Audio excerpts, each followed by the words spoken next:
Hey everybody, it's Andy, KD6TKX at the Radio Ranch. Today I'm going to tell you about this very cool radio behind me in the green briefcase.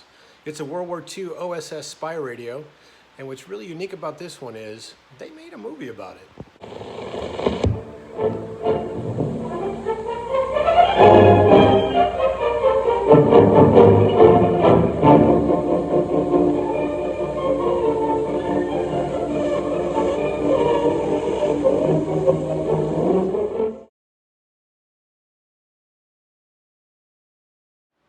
Here's the SSTR-1 in its original transport case, which is a fiberboard container, probably waterproof when it was new. It's got a nice rubber gasket around the top of it.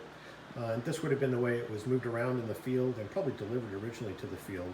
So we'll go ahead and take a look at what's inside and see what was involved in putting this set on the air. So here are the radios as packed for transport. This unit on the left is the receiver, which is actually sitting on its side right now. This is the transmitter. This is your power supply, and then in here are some accessories, some spare tubes, crystals, and you can see the AC cable in there.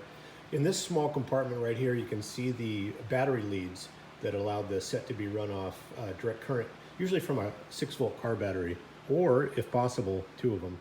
I've opened the case now and I've turned the receiver up on its back, which is the operating position, and you can then remove the metal covers from the receiver, the transmitter, and the power supply originally had a cover, but unfortunately it's missing from this set.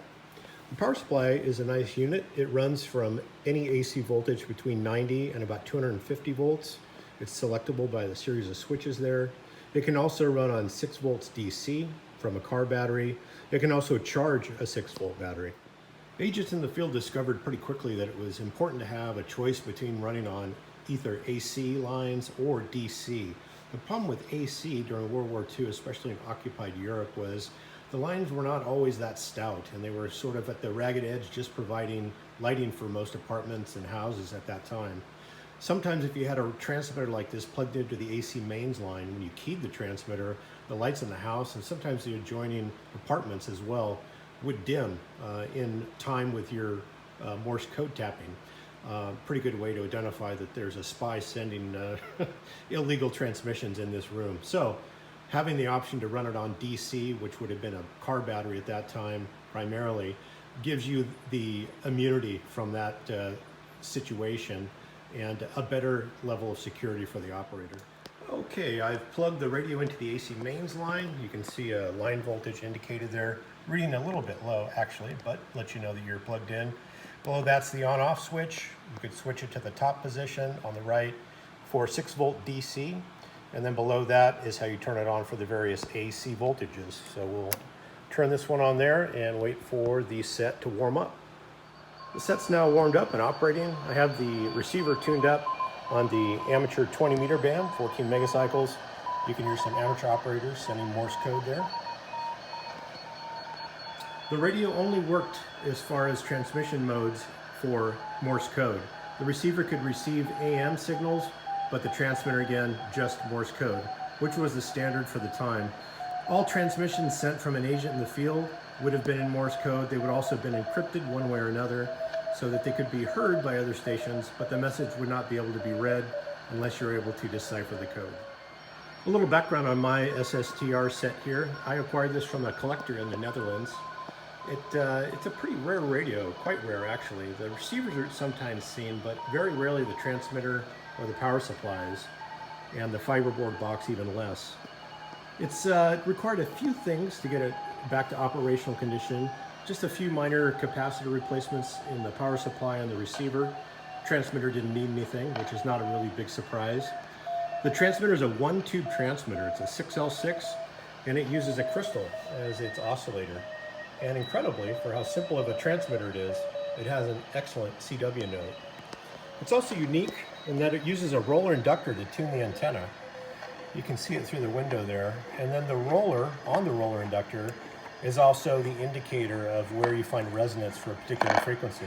Kind of a neat idea. I'm not aware of any other small radio of this era that actually uses a roller inductor. Usually they use tapped inductors. I'm going to demonstrate the transmitter operation for you now. Its first step is to select your frequency that you're going to operate on. And that was done by selecting a crystal that you plug into the front of the transmitter. It's a straight through system, so the crystal was ground to the operating frequency you wanted to use.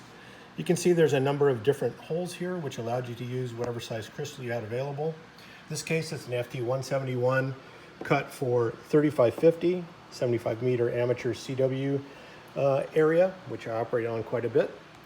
And now you're ready to start tuning up your transmitter for the antenna. All the tuning is going to be evaluated by how bright this light bulb gets while you're tuning. So we'll switch the set from receive to send. You hear that the receiver's now been muted. The antenna's been transferred back to the transmitter, and we're ready to start tuning up.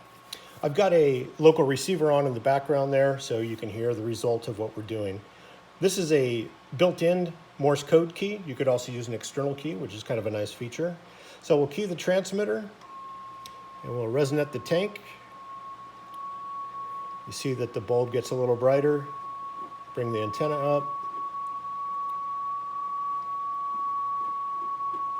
till you get to maximum brightness. And then it's important with a simple transmitter like this to make sure that the way you have it tuned up is going to allow for clean keying at all speeds.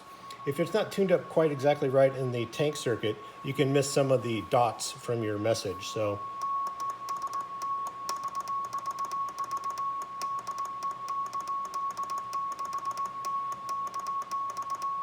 you can see that it's keying and transmitting on every note that I was sending.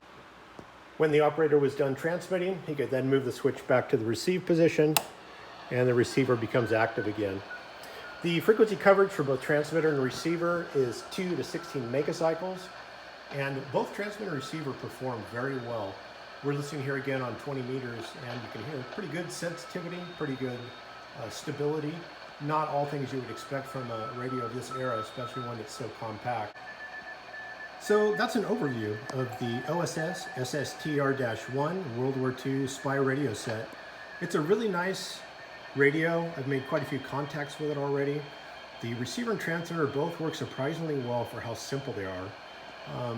But it has to be remembered that the mission that these radios were conducting was literally of life and death importance. And the agents that were in the field behind the lines risking their lives by operating these radios, because if you were caught with a radio transmitter and or receiver at that time by the occupying forces, you're in a lot of trouble, lethal type trouble. So they wanted to make sure that if the agents were going to all that risk to send a message, that the radio that they carried with them was going to be able to transmit it back to where they needed it. Thanks for checking out my overview of this very cool OSS spy radio. I'm going to be doing some reviews of other spy radios coming up soon, so come on back and check those out. Leave any comments down below. And for now, 73s from KD6TKX at the Radio Ranch.